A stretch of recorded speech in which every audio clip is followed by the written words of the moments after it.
There's something I constantly see students struggle with when it comes to writing high quality essays. And it's not so much about their writing in itself, but rather it's about one specific element that's required in every essay in year 10 and above. Now this week I'm going to explain what that struggle is and what that element is that they need, and go one step further to show you the exact 3-step solution I use with my students.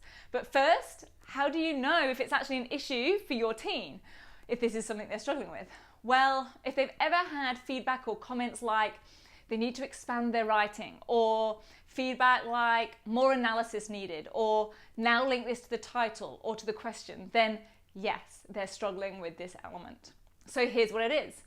It's their ability to analyze effectively. Now, this analysis element is required in all essays that require a discussion of an issue or the purpose of something, even if the title of the essay doesn't actually include the word analyze.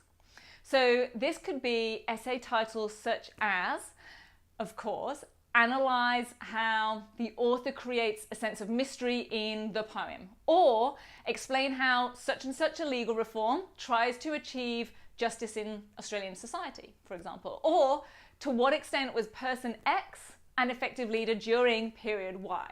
Now, what's required, among other things, in those questions is for the students to name some supporting examples or quotes or pieces of evidence, and then explain why or how they are relevant and add to the answer to that question. Then, here's the final part that most students either forget to do or don't realize they need to do. They have to go on to elaborate on, aka analyze, how this impacts the relevant person. For example, the reader of the poem, or the audience watching a play or a documentary, or the relevant society. Or even better, it might be different types of people or groups in that society. If students don't do that final step, then they're simply giving an example and an explanation. They are not giving an analysis. So here are those 3 clear steps to actually analyzing. Write these down. Step 1 is to state the example or the quote or the piece of evidence. Step 2, explain the effect of or the reason for it. And step 3, now go further to explain how that impacts relevant people, the effect on the audience or the public or whoever is the target. And do this 3rd step in relation to the title. For example, with that poem question, the poem question, consider how or why does a particular literary device make the reader feel suspense? Perhaps it brings a sense of fear or evokes the emotion of concern or wondering what will happen next in the reader.